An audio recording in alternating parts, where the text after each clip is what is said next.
Olá, meus amigos do Facebook e do canal FEPB TV no YouTube. Aqui estamos, eu, José Queiroz, e a nossa querida Mari Lourdes, né, para juntos com vocês começarmos os estudos de mais um Página Aberta. Hoje, abram o livro Vinha de Luz, capítulo 51, e vamos ver a mensagem de Emmanuel com o título Não se envergonhar. Afinal de contas, como dizem nossos irmãos evangélicos, precisamos dar o nosso testemunho, né? É fundamental da vida, mas de que forma? Então, venham conosco, vamos ver as orientações da espiritualidade a esse respeito. E ele começa estudando Lucas, não é isso, Mary? Lucas, capítulo 9, versículo 26. Isso mesmo, Queiroz. É uma passagem, acho que muito conhecida, né? Que é quando Jesus vai falar sobre realmente o que é ser um discípulo dele, né? E aí ele começa dizendo no versículo 23, ele diz: se alguém quer vir após mim, negue a si mesmo, pegue sua cruz cada dia e siga-me. Essa frase ela é profundíssima. Se a gente realmente for avaliar, Queiroz, Na essência. Na essência, o que Cristo quis dizer. Porque negar a si é negar a estrutura egóica, né? Para que a gente possa adentrar ao campo espiritual do ser cósmico que somos. Aquela história, né? De eu deixar de enxergar só o individual e começar a perceber o todo coletivo. E quando eu falo todo coletivo, isso envolve a natureza, né? Os recursos naturais, enfim, tudo e todos, né? Isso mesmo. Pegar a sua cruz, ou seja, pegar, ter consciência dos desafios que irá enfrentar, né? Nessa trajetória da vida, cada dia, ou seja, cada dia nós vamos ter oportunidades, né?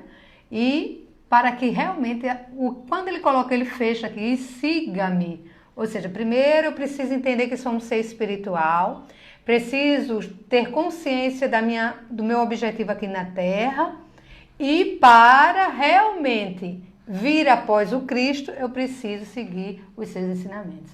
Então ele já vai deixando aqui nessa primeira parte uma chamada fortíssima para nós. E aí em seguida ele vai dizendo: porque desculpe. Porque o que quiser salvar sua alma, virá a perdê-la.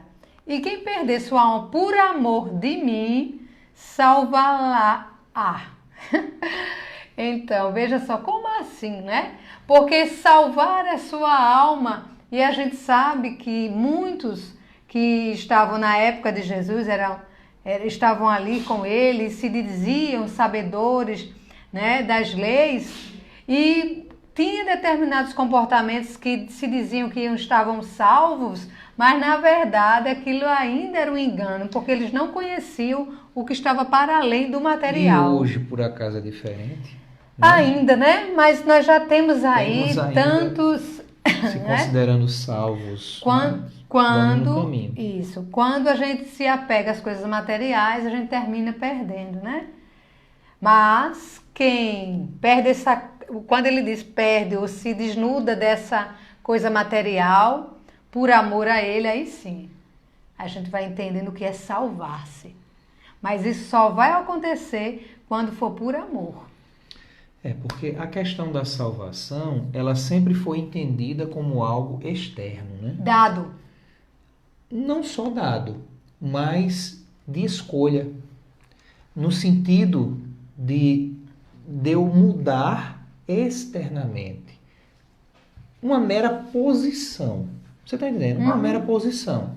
Ou seja, eu estou aqui, aí ouvi o fulano falar ali, aí, peraí, então eu vou vir para cá, que aqui é meu foco, aqui é a minha necessidade, aqui é onde eu vou me dar bem. Ou pela questão, como foi do antigamente, né? Infelizmente a gente ainda vê de uma forma disfarçada, mas nos dias atuais ainda vê, pela história das indulgências, comprando-as.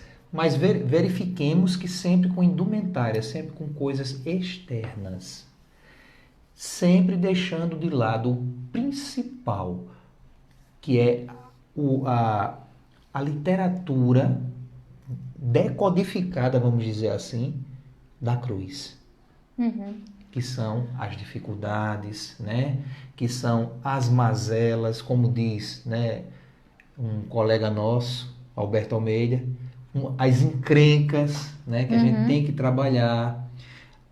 Questões de egoísmo, questões justamente que impedem eu de ver a essência da mensagem de Jesus. E toda vez que isso ocorre, você já vai chegar no ponto 26 agora, né? Isso.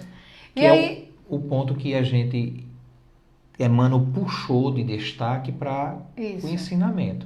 Então, antes de chegar ao ponto 26, são 5 versículos, né? A gente falou dos 2 primeiros e o anterior ao 26, que é o nosso, que vamos estudar, para aprofundar. Não, é o 26. Então, o 26. Anterior ao 26. É o 25. É o 25.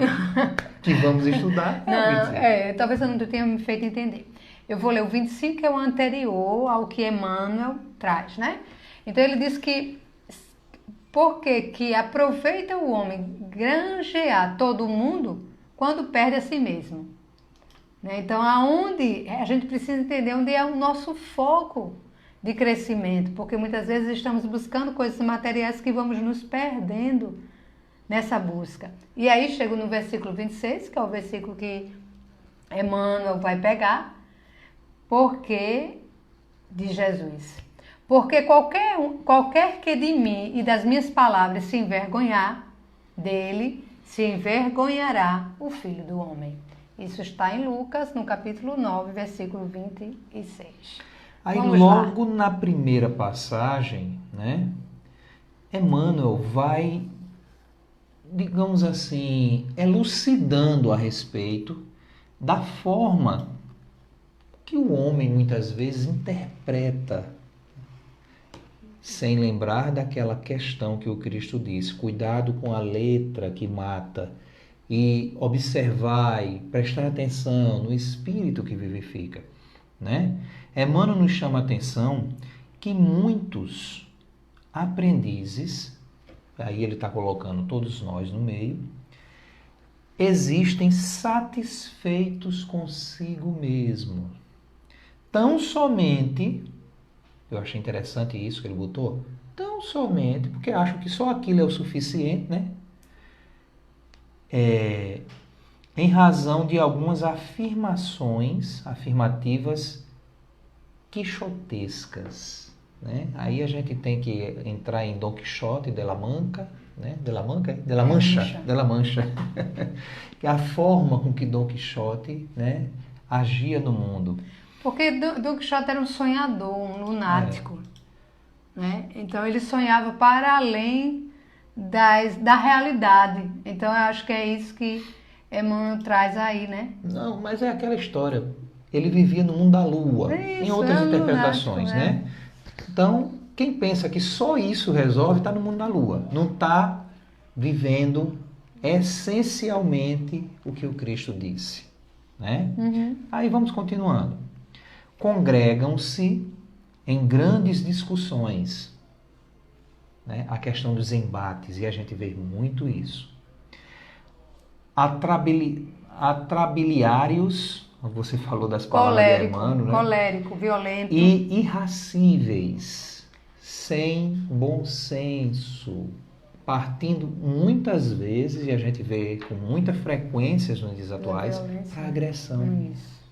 Né? A gente vê com muita frequência isso, partindo para agressão. E quando eu falo de agressão, não é uma agressão única e exclusivamente no embate corpo a corpo, no murro, no chute, não. São as agressões verbais, são as agressões mentais, né? É aquele campo em que a gente, infelizmente, enxerga nas mídias sociais, que hoje está muito em voga, pessoas praticamente, né, assim, entre aspas, mas desejando a morte do outro, literalmente. A raiva é tanta que isso é mentira, não se faz um parâmetro lógico, coerente, maduro, racional e sábio. A gente deixa de lado todos esses adjetivos, que são fundamentais para um bom ânimo, como disse Jesus no dia a dia, né? Então, esses seres, quando eles agem nessas grandes discussões atrabiliários, né? E irracíveis, tentando convencer gregos e troianos relativamente à fé religiosa. E quando interpelados sobre a fúria em que se comprazem, Emmanuel ele é bem, né, taxativo aqui e bem lúcido, transparente. E quando interpelados sobre a fúria com que se comprazem, na imposição dos pontos de vista que lhes são os próprios, costumam redarguir que é imprescindível não nos envergonhemos do Mestre, nem de seus ensinamentos perante a multidão. É como se, no entendimento, tivessem cumprindo.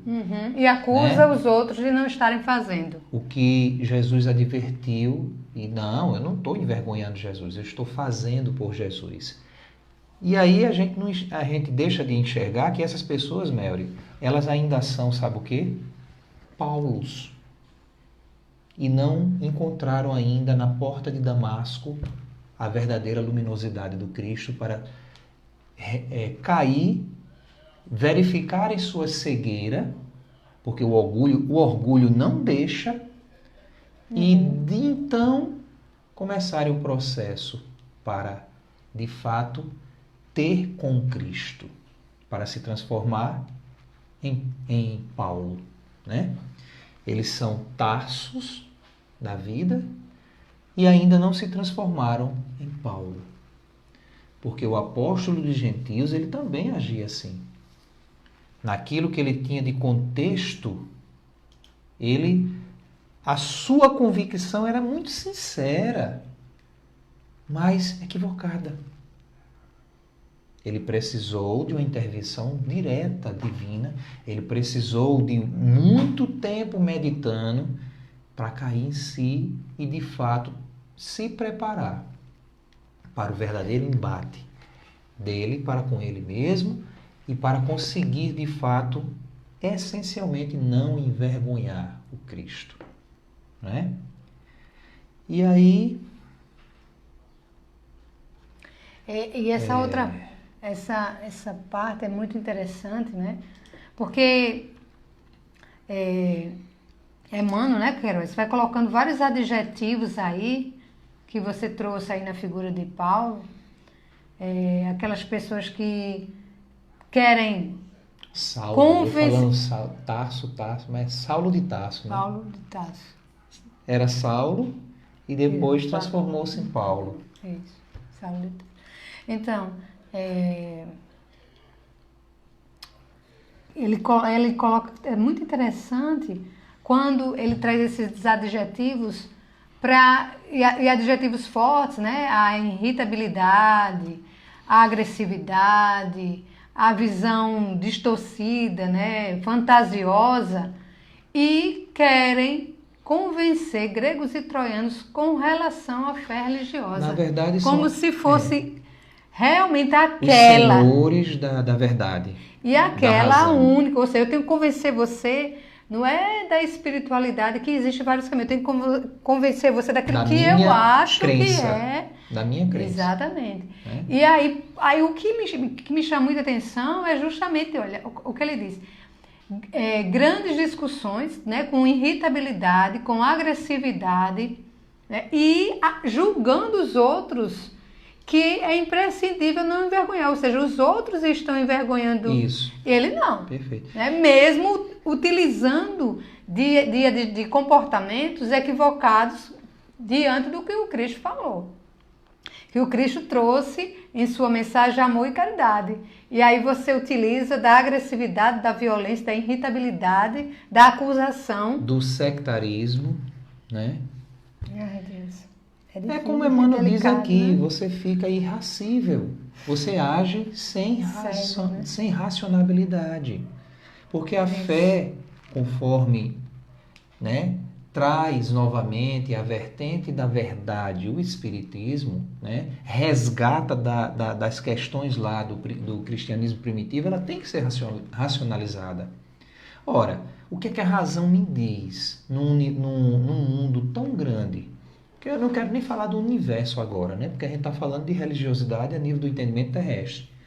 Mas a diversidade de raças, de cultura, de disposições religiosas, porque só a minha verdade, a que caiu aqui, na minha vida, no meu local, no meu seio de região.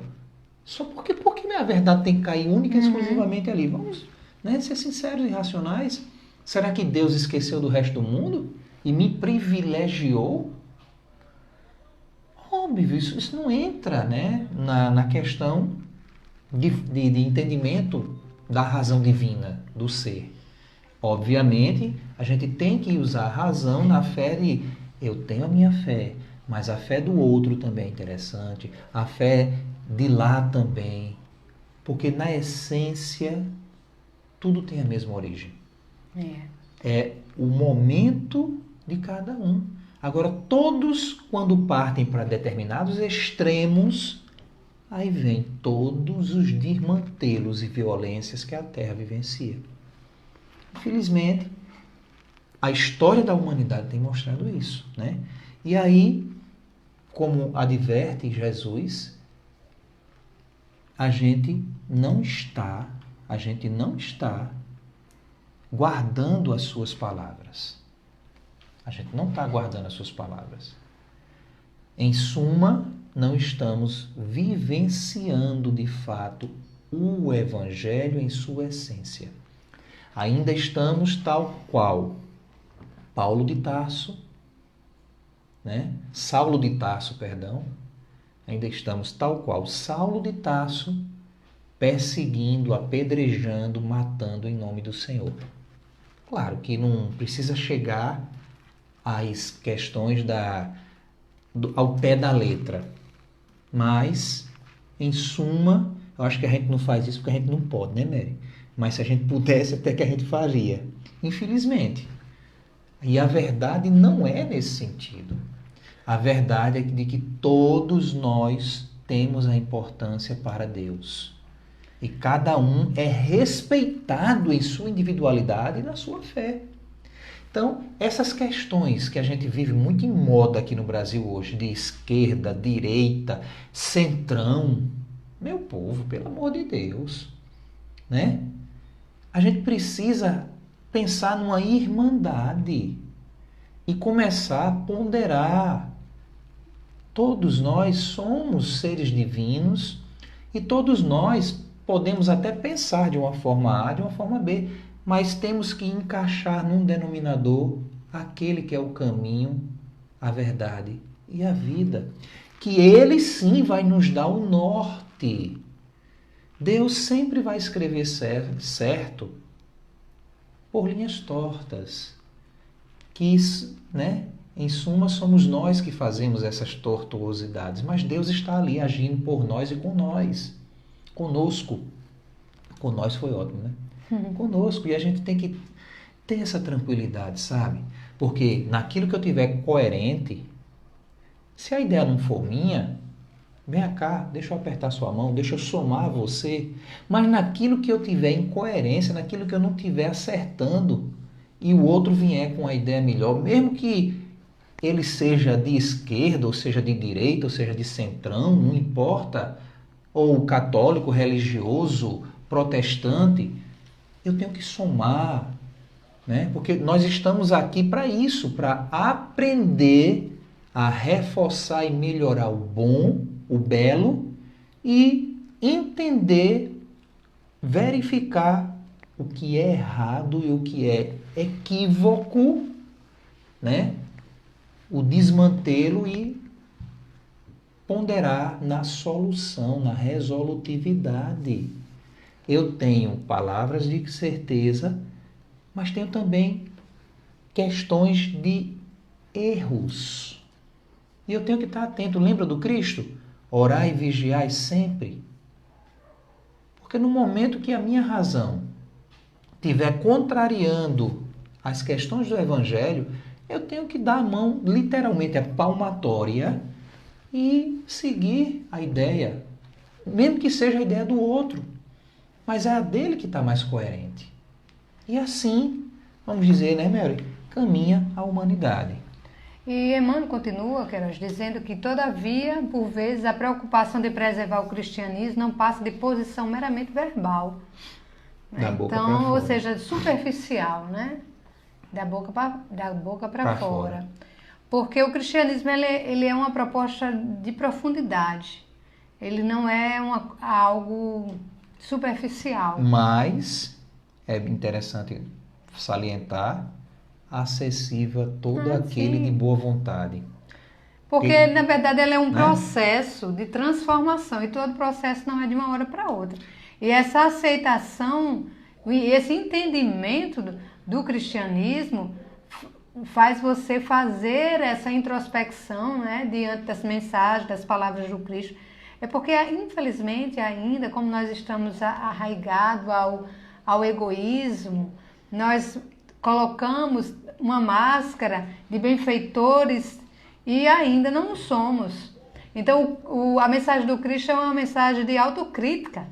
Né? Em todo momento ele traz essa busca, e a doutrina ainda mais, quando chega as mensagens espirituais, nos coloca sempre como observadores de nós mesmos, da nossa conduta, das nossas escolhas, do que estamos pensando, a carga energética que tem os nossos pensamentos, as nossas ações, os nossos desejos. Então, é uma grande energia, né, que o cristianismo traz para que a gente alcance. Por isso que o Cristo diz, né, que na mensagem que a gente leu anterior do Evangelho de Lucas, que quem quiser vir após mim, ou seja, como eu já estou à frente um pouquinho, se você quiser fazer o mesmo trajeto que eu fiz, você vai ter que ultrapassar algumas limitações. E, infelizmente, nós ainda não entendemos o que seja as religiões. Estamos muito mais presos a grupos sociais do que o aprofundamento do que seja a religião como mecanismo de se encontrar a divindade, né? Me ligar com Deus. Me ligar com Deus, seja ela a denominação que ela tiver, budista, ubandista, o cristianismo, sejam quais forem as denominações, elas têm um único propósito, abrir o ser para entender que existe algo além do que se tem visto, que existe uma relação com algo divino, né? Com o amor, e aí a gente colocando o amor como essa força criadora. Mas, infelizmente, ainda somos apenas divulgadores de palavras que sai com o vento, não tem base na nossa ação. Porque justamente as minhas atitudes desdizem o que eu estou ouvindo, né? O que eu estou pensando ou achando bonito. E até muitas vezes entendendo, mas não bota em prática. Né? Aí ele diz aqui, quem defende dessas formas o cristianismo não passa de posição meramente verbal. Tais defensores do Cristo andam esquecidos de que, antes de tudo, é indispensável não esquecer-lhe os princípios sublimes diante das tarefas de cada dia. E que princípios sublimes são esses? Né? Diante das tarefas de cada dia. É no comezinho mesmo, é na simplicidade, é no passo a passo que eu vou encontrando as oportunidades de me mostrar cristão. Nas coisas pequenas, mínimas. Não é no discurso, são nas dentro ações. De casa, né? Com a família, né? Com os filhos, com os irmãos, parentes e aderentes, com o vizinho. Indo para o trabalho, andando de ônibus, no carro, na fila do banco, no trabalho. É nesses momentos que eu tenho que começar, como diz Emmanuel aqui, é indispensável eu não esquecer os princípios sublimes do Evangelho. E eles vão estar sempre alicerçados no exemplo e na vida de Jesus, né? Porque se algumas passagens do Evangelho a gente pode até buscar um entendimento confuso, deturpado, né? Principalmente no Velho Testamento, porque a gente tem aquele costume de reverendar a letra e não o espírito que vivifica, mas eu não tenho dúvida, e eu tenho certeza que você também, meu irmão, minha irmã, que no exemplo de Jesus, não tem como você dizer, não, eu acho que, eu não sei o que foi que ele quis fazer, o que foi que ele quis mostrar. Não tem como, porque o exemplo de Jesus foi inequívoco, sem mácula e sem erro.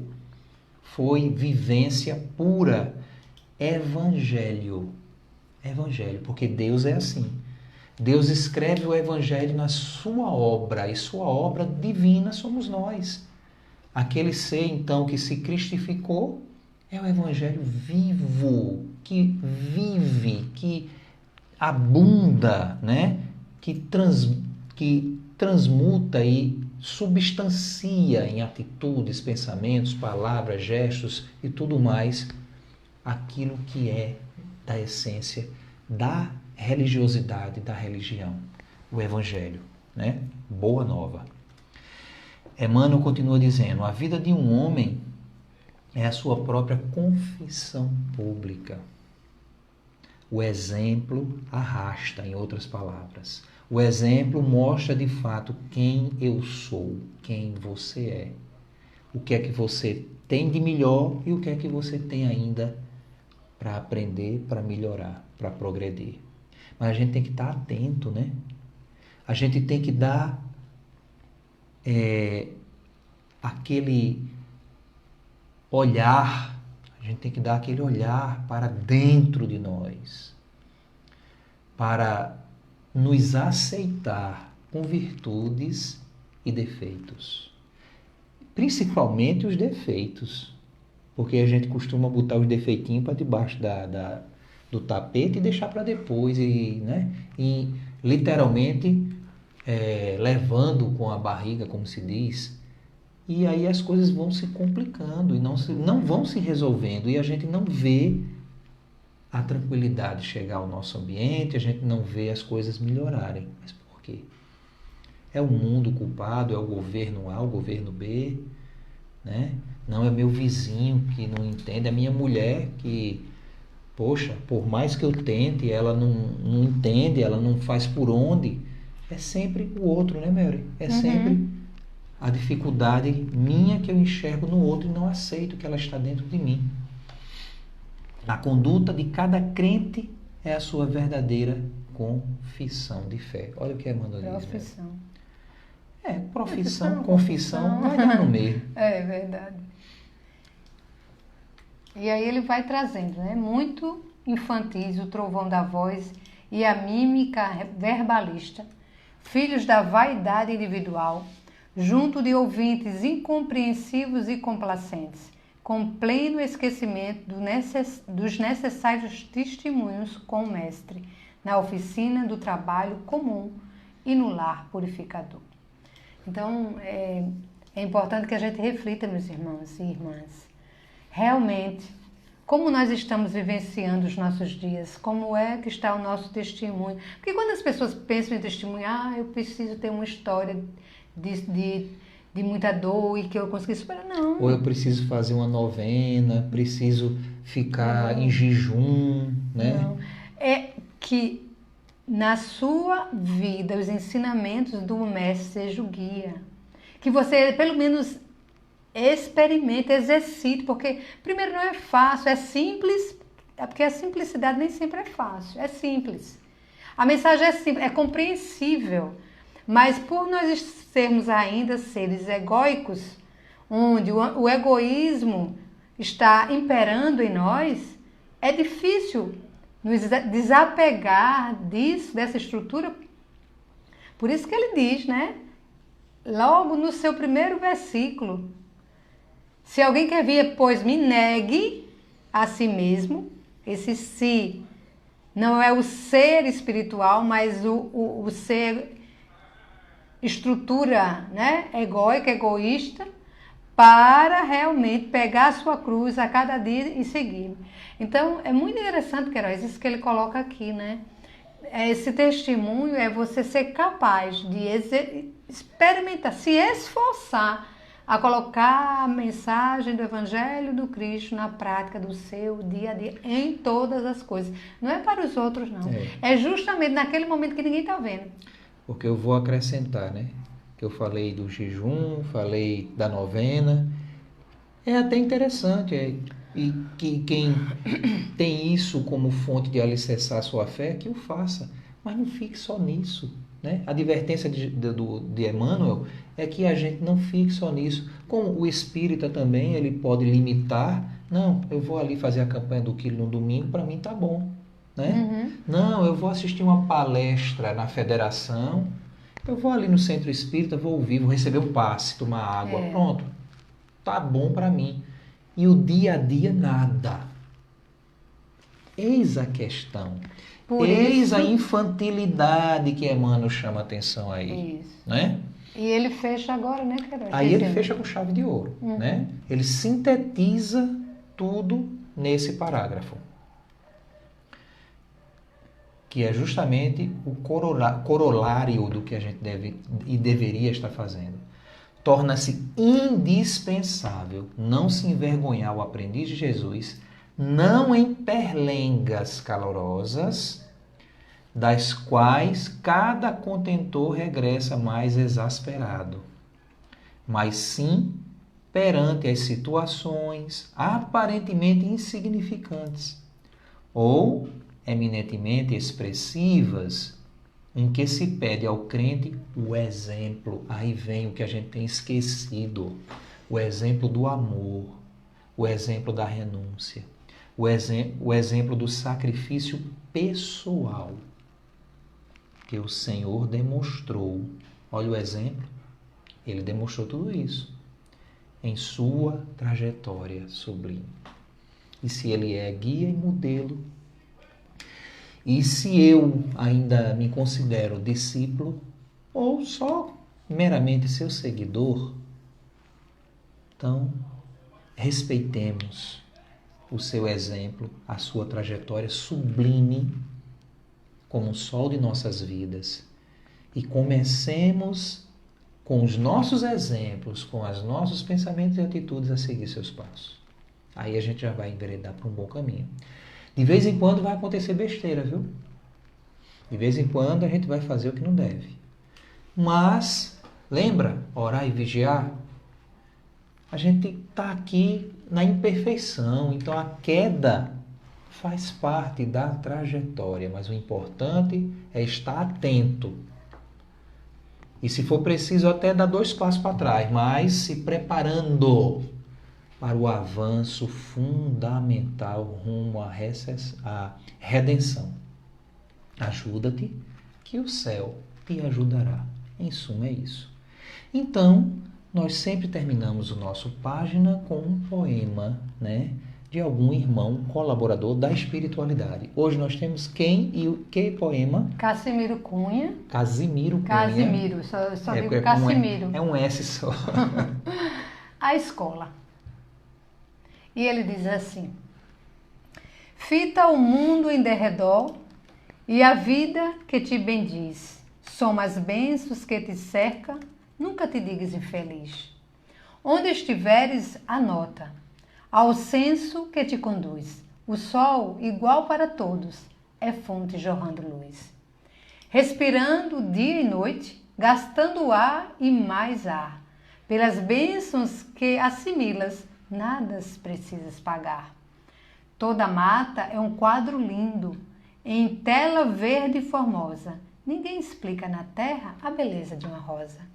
Águas claras rolam perto, caminho podes escolhê-las. Tens a noite iluminada por lampadários de estrelas. Atravessas mares, montes, primaveras encantadas. Desfrutas árvores, frutos, cidades, campos, estradas. Terra, és a escola bendita. o lar tantas vezes meu. Não te digas infeliz na escola que Deus te deu. Lindo. E quanto essa escola maravilhosa está precisando de nós, da nossa compreensão nesse momento, meu irmão. Pensemos bem nisso, né? Deus conosco e, como diz Emmanuel, Ave Cristo em nossos corações. Muita paz. Muito obrigado pela companhia de todos vocês e até o nosso próximo encontro com o programa Página Aberta. Lembrando, toda quarta-feira, às 20 horas, pelo Facebook ao vivo e depois a gente disponibiliza também pelo canal do FEPB TV no YouTube. Muita paz e até quarta-feira que vem. Até lá.